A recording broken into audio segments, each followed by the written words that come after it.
네, 이번 시간은 9번째 시간이죠. 우리 스스로 준비하는 개인연금에 대해서 살펴보도록 하겠습니다.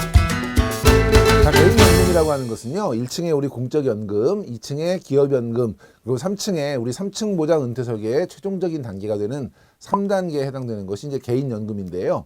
자, 개인연금 하면 저희가 크게 세 가지 정도로 구분을 할 수가 있겠죠. 첫 번째는 저희가 뭐 세금 혜택을 받을 수 있는, 저희가 일반적으로 뭐 세제 적격 연금이라고 부르고 있는 연금 저축보험이 있을 수 있고요. 두 번째는 세금 혜택은 없지만 10년 이상 납입을 했을 경우에 비과세 혜택을 받을 수 있는 세제 비적격 연금, 우리가 일반 연금 보험이 있을 수 있고요. 마지막은 금리로 운영했을 경우에 인플레이션 위험을 해지할 수가 없기 때문에 물가 상승에 대비해서 연금액의 실질 가치를 보장하는 것을 목적으로 하는 변액연금, 이 세 가지가 이제 기본적인 개인 연금이 될 것 같아요. 그래서 이번 시간에는 이 각각의 상품들 간단하게 좀 살펴보도록 하겠습니다. 자, 첫 번째 보실 것이 이제 연금 저축보험 및 세제 적격 연금보험인데요. 세제 적격 연금보험 같은 경우에는 우선 가입 대상은 이제 별도로 규정하고 있지 않죠. 그래서 미성년자도 가입하실 수가 있고요. 납입 기간은 이제 보통 5년 이상을 저희가 기준으로 하고 있고, 연금 수령 기간은 이 납입 기간 5년을 포함해서 그 5년 경과 후 10년, 그러니까 토탈로 계산하면 15년 정도를 저희가 연금 수령 기간으로 하고 있고요. 납입 한도 같은 경우에는 예전에는 이제 분기 한도가 있었는데 지금 이제 분기 한도가 폐지되고 연 한도로 바뀌었죠. 그래서 연 1,800만 원 한도.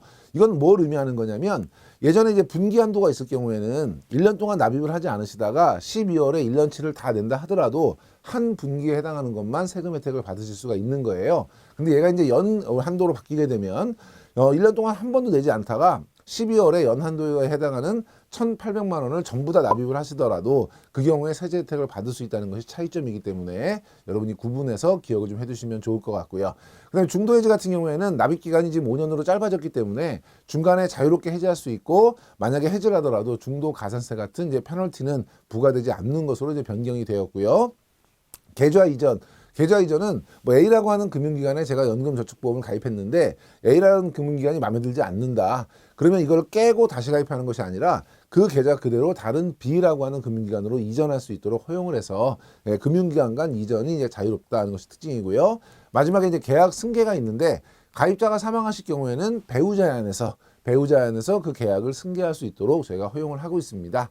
기본적인 상품 내용들 잘 기억해 두시고, 역시 이제 세제 적격 같은 경우에는 가장 중요한 것이 이제 세금 혜택이 되겠죠. 첫 번째는 세액공제입니다. 세액공제 기준은요, 총 급여 5,500만 원, 그 다음에 종합소득금액 4천만 원을 기준으로 해서 5,500, 4천만 원 이상인 경우에는 저희가 12%, 지방소득세 10%를 포함하면 우리가 13.2%를 세액공제 받으실 수가 있고요. 만약에 그 이하이신 경우에는 조금 더 우대를 해주겠다는 개념이죠. 그래서 우리가 15% 지방소득세를 포함하면 16.5%까지 세액공제가 가능합니다. 그래서 만약에 내가 세액공제를 극대화하고 싶다, 이럴 경우에 이제 얼마까지 내시면 되냐면 월 보험료 34만 원이 세액공제가 가장 많이 되는 극대화되는 보험료고요. 만약에 이제 13.2%를 세액공제를 받으신다면 연 52만 8천 원. 만약에 16.5%를 공제받으신다고 하면 66만 6천 원의 공제가 가능하기 때문에 여러분이 활용하실 수 있도록 안내해 주시면 될 것 같고요. 연금으로 나중에 지급받을 때 연금 소득세가 부과가 되는데, 연금도 하나의 소득이니까 저희가 연금 소득세로 부과합니다. 다만 연금 개시 연령에 따라서 이제 차등 적용을 하고 있죠. 그래서 저희가 55세에서 69세 사이에 개시가 된다면 5%, 지방소득세를 포함하면 5.5%의 연금소득세가 부과가 되고요. 만약에 이제 70에서 79세 사이에 개시가 되면 4%, 지방소득세를 포함하면 4.4%, 그 다음에 80세 이상에 개시되는 것에 대해서는 3%, 지방소득세 포함해서 3.3%니까 그 연금의 개시 연령에 따라서 3.3%부터 5.5%까지 차등해서 적용이 된다라고 기억을 해주시면 될 것 같고요. 연금소득에 관련돼서 이제 분리과세가 가능하시죠. 분리과세 금액은 연간 1,200만 원. 그래서 연금으로 지급받는 연금 금액이 연간 1,200만 원 이하인 경우에는 종합소득에 합산해서 누진과세하지 않고 분리과세로 납세 의무를 종결할 수 있다는 것도 여러분이 챙겨두시면 좋을 것 같습니다. 자, 이제 두 번째가 이제 일반 연금저축보험, 우리가 세제 비적격 연금이라고 하는 것인데요. 이 세제 비적격 연금 같은 경우는 뭐 가입 대상이나 납입 한도 이런 데 별도의 제약 조건은 없지요. 그래서 각 회사별로 약관에 따라서 이제 결정하도록 하고 있고요. 납입 기간이나 연금 수령 기간도 고객님들의 어떤 니즈에 따라서 다양하게 선택할 수 있도록 저희가 하고 있고요. 중도 해지는 언제든지 가능하고 세제 적격이 아니기 때문에 가산세나 이런 별도의 불이익은 부과되지 않고요. 납입 기간이 만약에 10년 이상이고 납입하신 보험료 합계액이 2억 원 이상인 경우에는 그 보험 차익에 대해서 이제 비과세할 수 있도록 우리 소득세법 시행령에서 규정하고 있죠. 그래서 10년 2억 요거 여러분 잘 강조해 주시고, 또 하나 여러분 챙겨두실 게 뭐냐면, 위에서 저희가 비과세를 받기 위해서는 10년에 2억 두 개의 조건을 충족해야 되는데 2억 조건 없이 10년만 넘으면 비과세되는 그런 연금이 있죠. 어떤 연금이냐면 종신형 연금보험이라는 거예요. 마찬가지로 소득세법 시행령에 의해서 저희가 규정하고 있는데, 이 종신형 연금보험은 몇 가지 조건이 있어요. 첫 번째 조건은 보험료 납입 계약 기간 만료 이후에 55세 이후부터 사망 시까지 보험금에 대한 수익을 우리가 반드시 연금으로, 그러니까 개시부터 사망 시까지니까 종신토록 연금으로 지급받는 형태의 연금을 우리가 종신형 연금보험이라고 하고요. 두 번째, 연금 이외의 형태로 보험금을 받을 수 없도록 해서, 예를 들면 연금이 아니고 한꺼번에 일시납으로 받겠다, 이런 것들을 허용하지 않고 있고요. 세 번째, 만약에 사망하시는 경우에는 보험 계약이라든지 연금 적립금이 소멸되어서 상속인에게 상속되지 않아야 되고요. 그다음에 마지막으로 계약자와 피보험자, 그다음에 수익자가 동일한 계약인데 최초 연금 지급 개시 이후에 사망일 전에 계약을 중도 해지할 수 없는, 그러니까 우리가 종신으로 연금을 받으셔야 되고 연금 이외 형태로 받을 수가 없고, 만약에 사망하시더라도 상속되지 않고 계약이 소멸되고 중간에 해지할 수 없다. 이거는 우리가 어떤 뭐 탈세나 이런 목적으로 사용하기에는 굉장히 어려운 조건들이죠. 순수하게 사망하실 때까지 연금으로 준비하는 자금이다라고 보고 2억에 대한 규제 없이 저희가 10년만 이상 납입하게 되면 비과세 혜택을 부여하는 그런 연금 제도예요. 그래서 여러분들이 필요하신 분들에게 권유를 해주시면 좋을 것 같고요. 세 번째, 우리 변액연금보험인데요.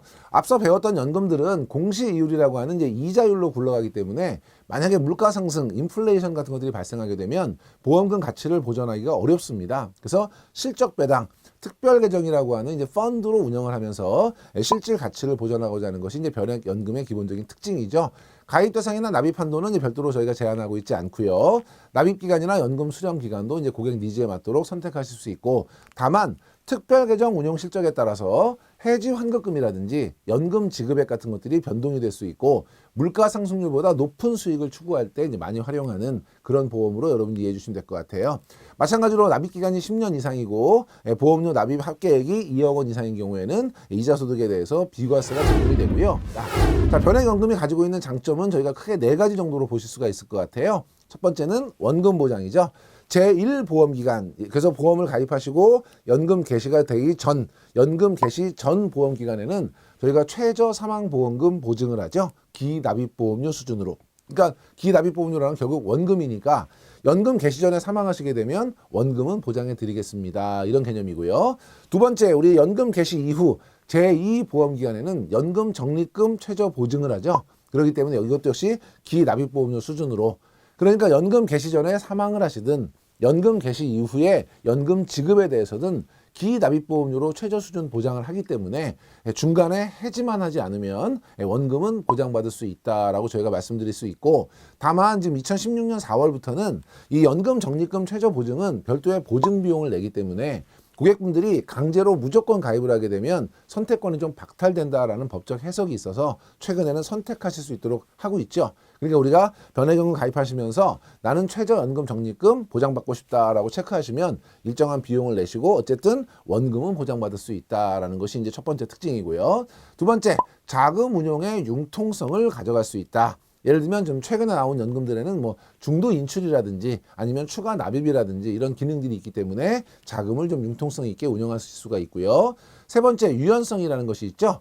변액연금은 시간이 긴데 실적 배당하다 보면 시장 상황에 따라서 굉장히 좀 자금의 운용이 좀 유연성을 가질 필요가 있어요. 그래서 연 12회 이내에서 자유롭게 펀드 변경을 할 수 있도록 유연성이 부여가 되어 있고요. 그 다음에 이제 일반 펀드에는 없는 다양한 편의성이 이제 네 번째 특징이 되겠죠. 그래서 고객이 가입하시는 시점에서 나는 뭐 채권형 50, 주식형 50 해주세요. 체크를 하시면 그 비율대로 계속해서 돈을 내주는, 예를 들어서 뭐 보험료 분산 투자 기능이라고 하는 옵션을 활용하실 수도 있고요. 만약에 이 비율이 무너졌다. 균형이 깨졌을 때 얘를 다시 균형으로 맞춰주면서 우리가 고가에서 매도하고 저가에서 매수할 수 있는 자동적인 이제 재배분 시스템 오토 리밸런싱이라고 하는 이제 옵션을 사용하실 수도 있고요. 또 이제 고액을 한꺼번에 추가 납입을 하시거나 이럴 경우에는 그 당시 납입 당시에 뭐 그 어떤 뭐 투자 대상 자산의 가격에 따라서 수익이 굉장히 달라질 수 있기 때문에 얘를 저희가 쪼개서 뭐 12번 나누어서 이렇게 넣어주는 정액 분할 투자 기능, 이런 다양한 편의적인 기능들을 갖고 있기 때문에 이런 것들도 이제 잘 설명해 주시고 고객님의 니즈에 맞도록 활용해 보시면 좋을 것 같습니다.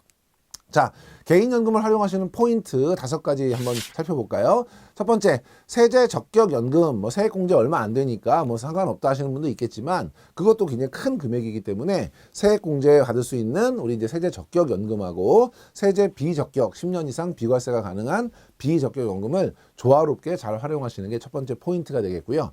두 번째, 2000년 이전에 가입했던 개인연금을 가지고 계신 분들이 계세요. 이거는 처음에 그 소득공제를 전체가 아니라 40%에 대해서만 소득공제를 해줬기 때문에 연금을 받으실 때 비과세 혜택이 있어요. 그러니까 우리 세제 적격 같은 경우에는 3.3에서 5.5까지 연금 소득세를 내셔야 되는데 2000년 이전에 가입하신 경우에는 연금 지급 받으실 때 세금이 없기 때문에 이거는 가급적 해지하지 않고 유지해 가시는 것이 이제 바람직하겠다는 것이 이제 두 번째고요. 세 번째, 점점 이제 고령화가 되고 있기 때문에 연금을 일정한 나이대보다는 종신형으로, 그리고 또 여자분들 같은 경우는 남자분들보다 평균 수명이 길기 때문에 여자분을 피보험자로 할 수 있는 이제 종신 부부형 연금 같은 것들을 선택하는 것이 좋겠고요. 네 번째, 연금은 이제 자신의 상황이나 필요에 따라서 다양한 형태로 좀 나와 있기 때문에 고객 니즈에 맞는 맞춤형 상품을 선택해 주시는 것이 이제 네 번째 포인트. 그리고 마지막 5번째는 각종 혜택이라든지 특약 같은 것들이 있을 거예요. 대표적인 게 뭐 세제 혜택이라든지 아니면 뭐 특약 같은 경우는 뭐 다양한 보장에 대한 부분들이라든지 이런 것들을 여러분이 꼼꼼하게 좀 잘 살피셔서 본인에게 맞는 것을 선택하시는 것이 중요한 포인트가 되겠습니다. 자, 이제 개인연금의 시사점인데요. 첫 번째 보시는 그래프는 개인연금 보험의 가입 현황이에요. 그래서 우리가 지금 2013년부터 2015년까지를 비교했을 때 2013년에 17.1%였던 것이 지금 2015년에 17.6%로 소폭 가입률은 상승을 했어요. 근데 제가 이제 이 그래프를 보여드리는 이유는 많은 분들이 개인연금은 포화돼 있다, 누구나 다 가입하고 있다라고 생각하지만 전체 인구에서 개인연금 가입하고 계신 분은 17.6%밖에 되지 않는다. 그러니까 실질적으로 여러분이 그 개인연금 가입에 대한 여력은 많이 있다고 보시고 많이들 권유해 주시고, 이 자산의 비중을 보더라도 OECD 전체 같은 경우는 37.2%를 사적 연금으로 준비하고 있는데 우리나라 같은 경우에는 지금 7.3%밖에 안 돼요. 그러니까 이런 가입률, 그다음에 이제 자산의 보유 비중 이런 것들 면에서 아직은 우리가 많이 좀 개인연금의 준비가 부족하다는 게 첫 번째 이제 시사할 만한 부분이고요. 두 번째 그래프를 보시면 연령별로 개인연금보험 가입자 비중이 이제 나타나고 있어요. 위에 보시면 연금에 대해서 이제 니즈가 많으신 우리 50대, 60대 같은 경우는 연도별로 꾸준히 증가하고 있고요. 40대 같은 경우는 이제 답보 상태를 보이고 있는데 중요한 건 뭐냐면 20대 또는 10대, 뭐 10대는 아직 좀 어리다 하더라도 실제로 지금 뭐 50대, 60대보다 훨씬 더 어려운 은퇴를 예상할 수 있는 20대 분들이 2013년에 26.6% 가입했던 것이 2015년에 16.5%, 거의 10% 정도가 이제 줄었거든요. 그래서 실제로 이렇게 젊은 세대들이 연금 가입할 수 있는 여력이나 준비 상황이 여의치 않다. 이런 거 여러분이 염두에 두시고, 이제 마지막 3층 보장은 최소 생활이 아니라 여유로운 생활이기 때문에 본인의 니즈에 맞는 준비 잘 하실 수 있도록 잘 도와주시기 바랍니다. 감사합니다.